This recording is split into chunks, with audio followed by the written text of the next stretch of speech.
I was going faster than I've ever gone before, and yet it all seemed to be happening in slow motion. I was seeing 3 and 4 moves ahead, weaving in and out of lanes like an Olympic skier on a gold medal run. I knew I was challenging the very laws of physics. At Queens Boulevard, I took the shoulder. At Jewel Avenue, I used the median. I had it. I was there. And then I hit the Van Wyck. They say no one's ever beaten the Van Wyck. But gentlemen, I tell you this. I came as close as anyone ever has. And if it hadn't been for that 5-car pileup on Rockaway Boulevard, that numbskull would be on a plane for Seattle right now instead of looking for a parking space downstairs. Julia Louis-Dreyfus as Elaine Bennis on Seinfeld. And I think one of my favorite episodes because it deals with the Van Wyck Expressway. Right, well, that kind of leads into our topic for this week, Pete Torriello. This is the Sonic Boomers podcast. I am Pete Torriello. And I'm Maureen Torriello. And yes, this week we put forth a question for our listeners, and that is, what are the roads, bridges, tunnels, highways, places that really scare the heck out of you when it comes to driving? And the places that if you don't have to drive there, you won't. You don't want to, right? Yeah. Now, as a traffic reporter for so many years now, 40 years? Yeah, 40 years. What are there certain roads that are always problematic for the commuters? Yeah, the Van Wyck. Or the Van Wyck, as people say. Yeah, and it's the same thing all the time. It's the Gowanus Expressway, 278, coming up through Brooklyn and Queens, but especially coming up through Brooklyn because it's old, it's antiquated. There are some lane restrictions that were put in, I think, about a year ago that have made it even a little tougher to negotiate because they're trying to control the amount of weight on the road because it's collapsing. Mm-hmm. So, yeah, I think most people would agree that probably 278, the Gowanus. In Jersey, I would say the Garden State Parkway. Really? Yeah, because there's areas on the Parkway where we always have accidents. Okay. Northbound and southbound at 140 in Union. Right. By Route 22, where they're doing all that construction work. Yes. And there's a cattle chute there. It's very confusing, yeah. The cattle chute is where they have a concrete barrier, and you have a couple of lanes to the left and a couple of lanes to the right. And you have to decide where you need to be. And exiting traffic needs to be on the right. Through traffic should stay on the left. And you get these people coming into the cattle chute, and they're like, oh my God, what do I do? I don't know where to go. Plus the signs. The signs don't exactly line up with the lanes. I know we were driving there just Sunday, and we were coming down to that spot, and for a split second, we kind of hesitated if we were in the right lane or not, because there's certain lanes that, certain exits, that if you're not in the right lane, you're never going to get there. Yeah. And there are certain lanes that if you're in it, are an exit-only lane, and you don't maybe want to exit, and you need to be over just one more spot. And it's very, very confusing, and it kind of like blows your perspective. Well, you get these people that want to do last-second lane changes. Well, that doesn't help. They don't check the mirror, and you have a crash. Yeah. And, you know, when I'm on the air, very often I say, well, we just cleared an accident on the Parkway at 140, but give it 20 minutes, there'll be another one. Yeah, I hate to say it like that, but yeah, it is. It's the truth. The other spot on the Parkway is up at 145 at Route 280. Right. The other spot is if you're on the Parkway and you're trying to get off at Route 1 in Woodbridge. Yes. Or Route 27. Yes. Again, you have people that are in the left lane and they need to get over to the right, and at the last second, they cut in to traffic. Yeah. And you can set your watch, by the number of crashes that we have there in the course of a day. And another spot that I hear quite often reported is on 280, Pleasant Valley Way. Yes. In that area. I don't know why that should be, but it seems like there's always and it's usually a school bus. Mm-hmm. I think, that's maybe an exit for West Orange High School and for some other local, West Orange schools or something. But I hear that a lot. And the reason I remember is that our son would be on the bus to West Orange High School when he was of age, and I would hear accident on Pleasant Valley Way with the school bus, and my heart would just go, stop until I heard, okay, the people are okay, it wasn't his bus or whatever. That is why for many years in our company, we had a policy that if it was an accident involving a school bus, we did not say school bus, because you send every parent listening to the radio or watching the TV into a panic. Yeah. And so for many years, we would just say, an accident or an accident with a bus or something, but right. we would try to not to say school bus. Okay, well, that makes sense. Yeah. So, is there any road, I mean, you've been driving a long time, you certainly report on all the roads, and you know the ins and outs, you're a good driver. Is there anyone that really you would avoid at all costs if possible? I've gotten used to it over the years, and I think you have too. But I would say Route 22 through Union, through Hillside into Newark. Right. Not for the faint of heart. Particularly Route 22 through Union. Okay, for those of you who do not know how Route 22 is laid out in Union, there's an eastbound set of lanes, a westbound set of lanes, and there is a wide island between the two roadways. That island, over the years, became very heavily developed with stores of every shape and kind, restaurants, fast food, gas stations, furniture store, you name it. If they could build it, they built it on the center island. When they built Route 22, the original concept was that it was the speedway. It was designed for high-speed access into New York and into Newark. And that island in the middle was not meant to be developed. It was meant to be scenic and safety. Right. To keep the two roadways far apart. In fact, if you look at Route 22, the elevation of the two roadways, east and west, are slightly off so that you don't have headlights in your plane of vision. Oh, interesting. Okay. And I think they did that with the Turnpike and the Parkway, too. A lot of it is part of modern highway design. Yeah. So they got that part of it right. But the idea of developing the center island was not a good idea. And then it's not just the center island on 22 that is overdeveloped. It is the other sides, too, going east and west. You have development off to the one shoulder, development on the opposing shoulder, and development down the center island. Right. But I think what becomes problematic with the center aisle in particular is the fact that, most times that extreme left lane is the fast lane. On most highways, they're set up that way. That's the passing lane, that's the faster lane, slower traffic keep to the right. But with the center aisle, with people having to exit to go into their favorite store or to come out of the store and merge into Route 22, you're merging and entering and exiting in the fast lane. And it just screws things up terribly. Yeah, that's definitely part of the problem.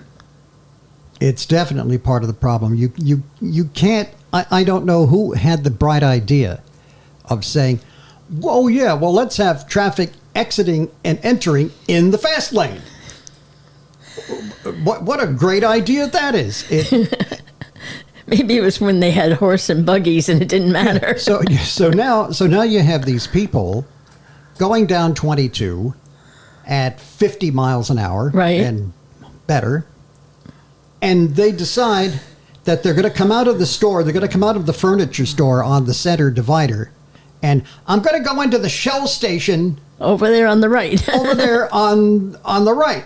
And so I'm going to cut across, I'm going to pull into the high-speed lane coming out of the furniture store, and then I'm going to cut across 3 lanes of traffic Yeah, go for it. to get to the to get to the Shell station that's an eighth of a mile down the road. Yeah, yeah.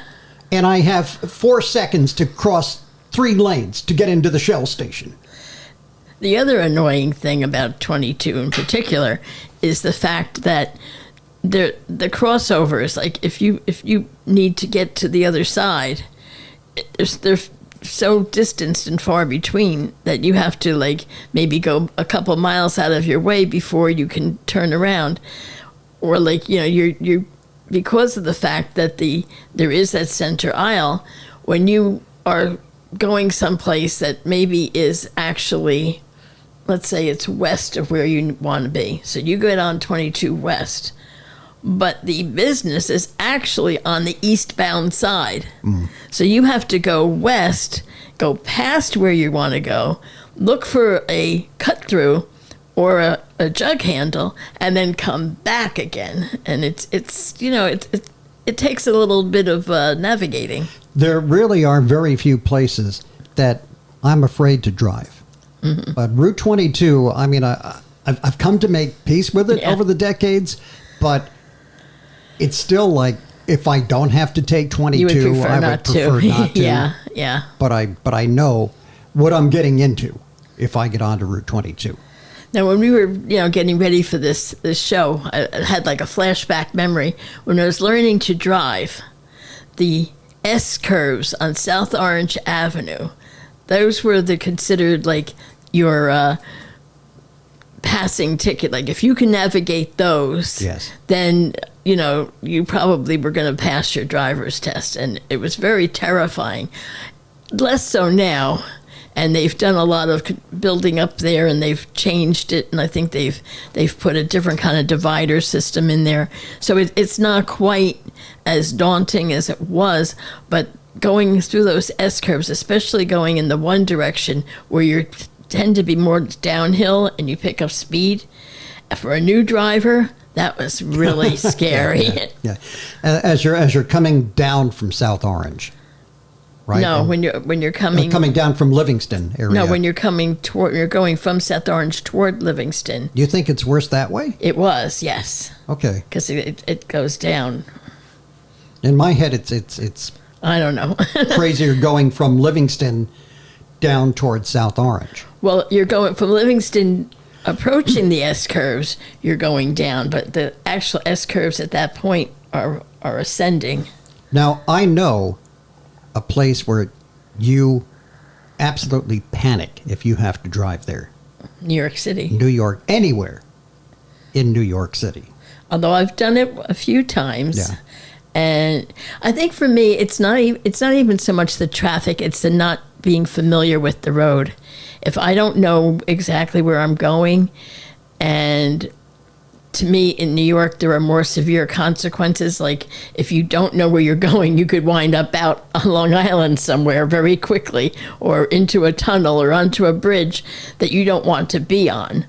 That is more of what upsets me or terrifies me than the actual traffic pattern itself, What about rudeness of New York City drivers? They're not the politest they're not people the nicest, in the but world. then, They're not going to cut you a break. No, but that doesn't even bother. That I'm kind of used to just drivers in general anymore. They're not exactly the nicest people. But well, that's true everywhere. But the level of aggression today is really scary. But New York City, I've avoided for all my life. Just about the only couple of times I drove there was when your car broke down and I had to go in and rescue you. Right. And other than that, I would not have done it. Yeah. See how much I love you.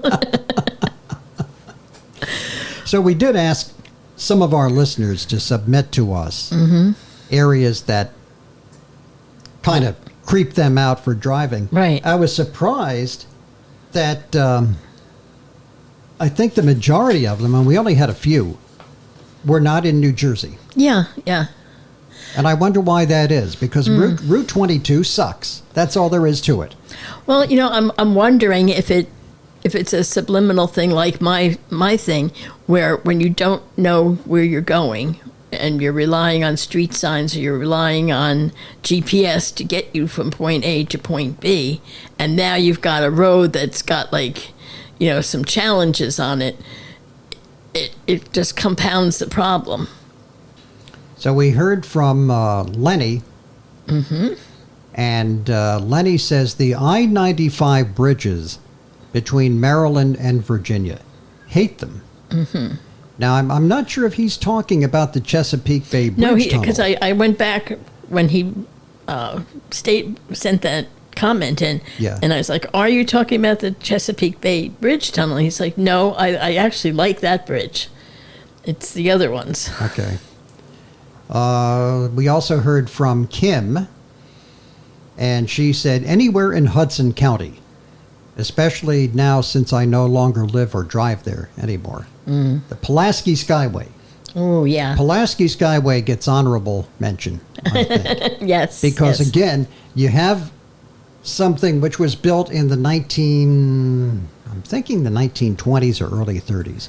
And they just did, over the last few years, a major rehab job on the bridge. I don't know if they improved it any, traffic-wise. I think they basically were trying to keep it from falling into the swamp. But again, on the Skyway, you have these cattle chutes where you actually go below grade and you drop down into Kearney or you drop down into Jersey City. And, you know, like you'll see cars in front of you go down this and they just disappear. and they just go out of sight. Or they just come up. You're right. You know? So I could see that being a little scary. Well, and the other road that I'm not a big fan of is New Jersey Turnpike. Because of all the tractor trailers? Because of the trucks and the tractor trailers. And then, again, if you don't know where you're going, between the eastern spur and the western spur and, you know, the spurs and stuff like that, I'm always afraid, am I on the right one? And I just try to avoid that at all costs. The good news is that if you're trying to get to the Lincoln Tunnel and you're on the wrong spur, you're going to get there anyway because they both will take you up to Route 3. Okay. To get into 495 to go into the Lincoln Tunnel. If you're trying to get up to the George Washington Bridge, again, the two of them come back together when you get up toward Route 46 up by Ridgefield Park. Right. But what if you were trying to get to Newark Airport? And again, you can get there, but you're going to be going out of your way. Right. That's what I'm saying. You know, it's if you're not in on the right spur. Yeah. That not all roads lead to Rome. Now, I will say this about the Garden State Parkway, and I know I'm going to incur the wrath of some of our listeners who are motorcyclists. I believe they never should have allowed motorcycles on the Garden State Parkway. They never should have allowed trucks on the Garden. There's still portions of it where you can't bring a truck, but they never should have allowed them on the Parkway, period. I think, especially motorcycles, because, you know, you're driving along, you're doing 60, maybe 65. And bad enough that you have cars flying by you at 85, 90 miles an hour. And you know, if you get up into Essex County, 2/3 of them are stolen. You know, and these cars are you know, a nice high-end Acura or a Cadillac or something, and you're driving along at 60, 65, and now they go sometimes 2, 3 in a row. Yep. They go flying by, weaving in and out of traffic, and I'm always, where the hell is the state trooper? Yep. Where is the state trooper when this is going on? And then you add to that these motorcycles, which are capable of very high rates of speed. And you're driving along, and it's like, you know, they just go zooming by, and they scare the hell out of you. And they don't necessarily keep to a single lane. No, they weave in and out. They weave a lot, and sometimes, like, they travel in groups, like, I get it. There's like a, maybe motorcycle club or club something. or event or something that they're going to together, and they're traveling, in a grouping. But there'll be like maybe 2 or 3 next to each other in one lane. And it's very distracting. It's very disconcerting and dangerous. And I'm like you said, I'm not so much an anti-motorcycle. I'm pro safety, and I think that their safety and the safety of the car drivers is really an issue when you're going at that kind of high rate of speed. I think we'll probably hear from my buddy Ed out in Washington State, because he is a motorcyclist. Oh, I know. And I think Ed had mentioned to me, and Ed, if you're hearing this show, write me and explain it to me again. I think Ed had said to me that they, for their safety, they do have to travel at that rate of speed. There was a reasoning behind it, why they do it. So Ed, right?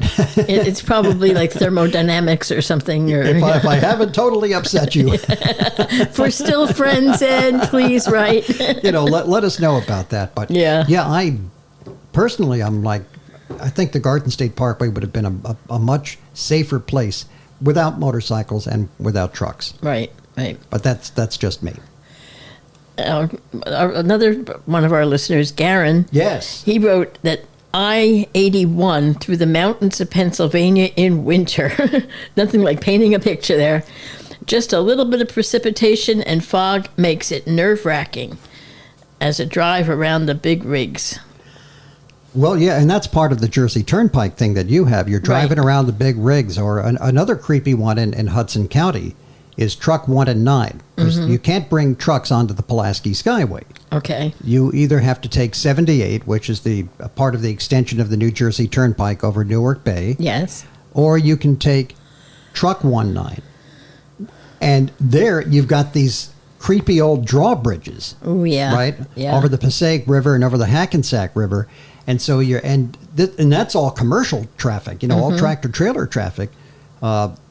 And that can be scary as hell too. Yeah. I used to be much more, as a newer driver, I was much more terrified of the big rigs and the trucks. Now, they don't, I won't say they don't bother me at all, but they bother me a lot less. I've learned to navigate around them and to understand the ins and outs of driving and sharing the road with them. So it's not as big a deal, but I would imagine that for new drivers, it must be terrifying to drive there. I think tractor trailer drivers are very, very safe drivers. And they are often referred to as the knights of the road.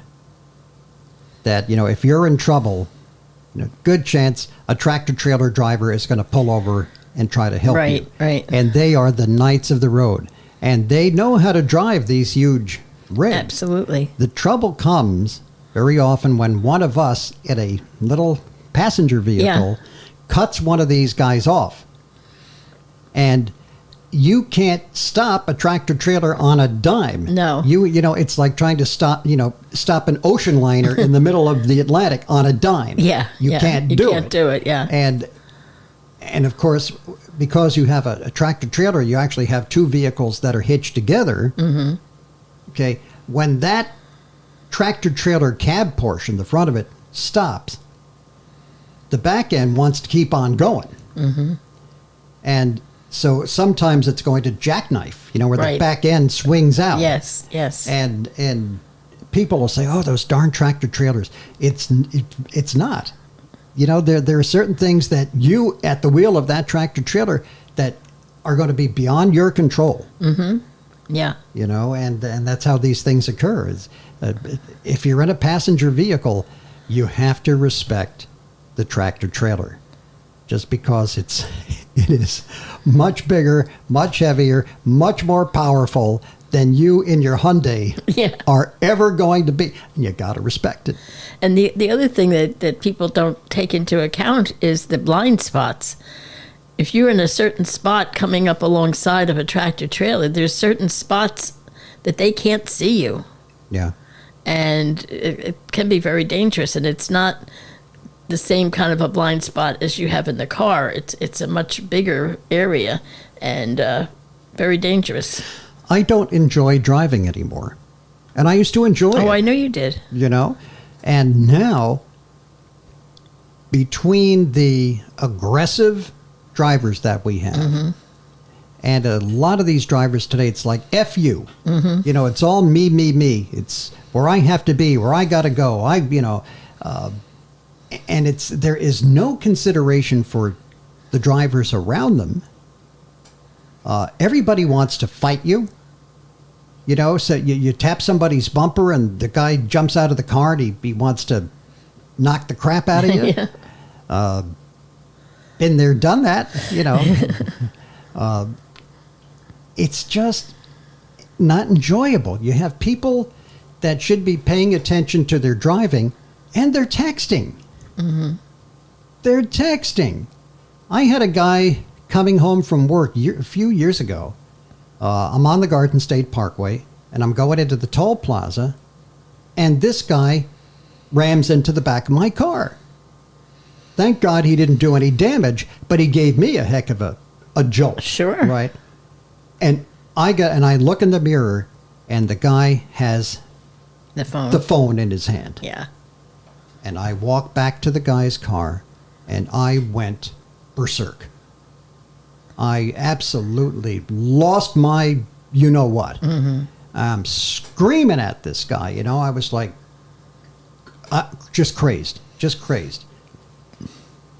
Not saying it makes it right. Right. No, definitely not. But the guy had the phone in his hand. Yeah. And I said, you were on that phone, weren't you? You were on that phone. No, I wasn't on the phone. You were on the phone. Yeah, he still had the phone in his hand. It's in your but hand, yeah. okay? Yeah. It's in your hand, and the screen is facing you. Yeah. Don't tell me that you weren't on the phone. Well, I think I tried to make him eat the phone or something. Well, you know, road rage is for real. Yeah, it is. It is. Don't cut me off if you know it's good for you. So, shall we... Is it time for our quiz? I think so. Okay. All right, these are questions, baby boomers questions from the Baby Boomer Trivial Pursuit game. And I have one for you. Okay. This is from, and these are hard. These are hard.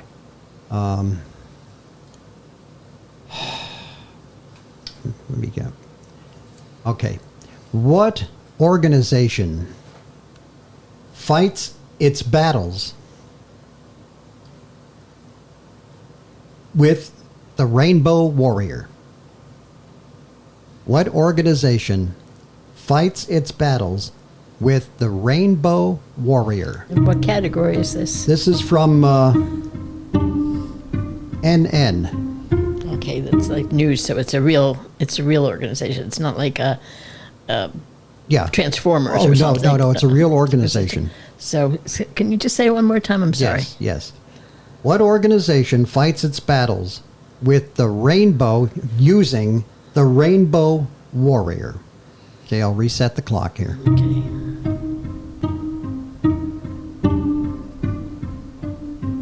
I think you might get it. Oh goodness. There's two different things that are going through my mind when you say the rainbow thing. Remember the Rainbow Coalition with is it Jesse Jackson? Jesse Jackson. And I'm thinking, is it something with him?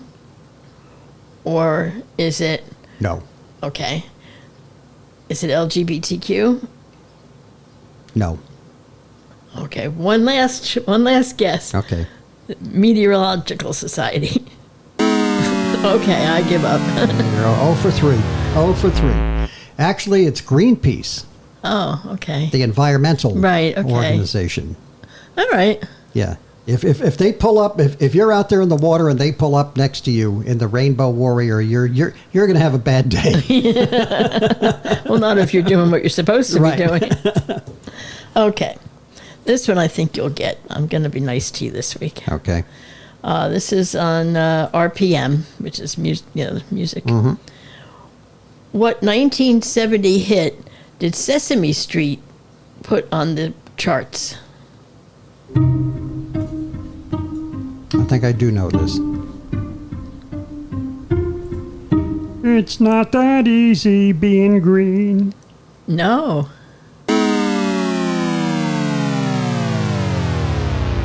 Really? Really? Holy mackerel. But that would have been a good guess. It was a damn good guess. Yes, the Rainbow Connection, but no, it wasn't that. No, I said being green. Oh, well, it's not that either. Easy. Yeah, Kermit sang it. Right. Well, he sang the Rainbow Connection, too. Yeah. But no, it's not that. What is it? Rubber Ducky. Oh, for heaven's sake, yes. Rubber Ducky, you're so fine. I'm so happy that you're mine. Yeah. Well, that is going to do it for this week's edition of the Sonic Boomers podcast. And you can write to us with comments, questions, suggestions for future shows. I know we're going to hear from Ed. At thesonicboomers@aol.com. And, of course, you can always comment on our Facebook page. And be sure to catch us on the YouTube channel. For those of you that are listening to the audio only, you can see us in living color in person on YouTube. Yeah, we're on the YouTube. Yeah, we're on just like Betty White was on the Twitter. And I'm trying to come up with a way for us to do some stuff on TikTok, too. Some little TikTok-y things. Oh, okay. Okay. But that to be down the road. Yeah, because we don't have enough to do with this. So until next time, I'm Pete Torriello. And I'm Maureen Torriello. And now, go out and make some noise.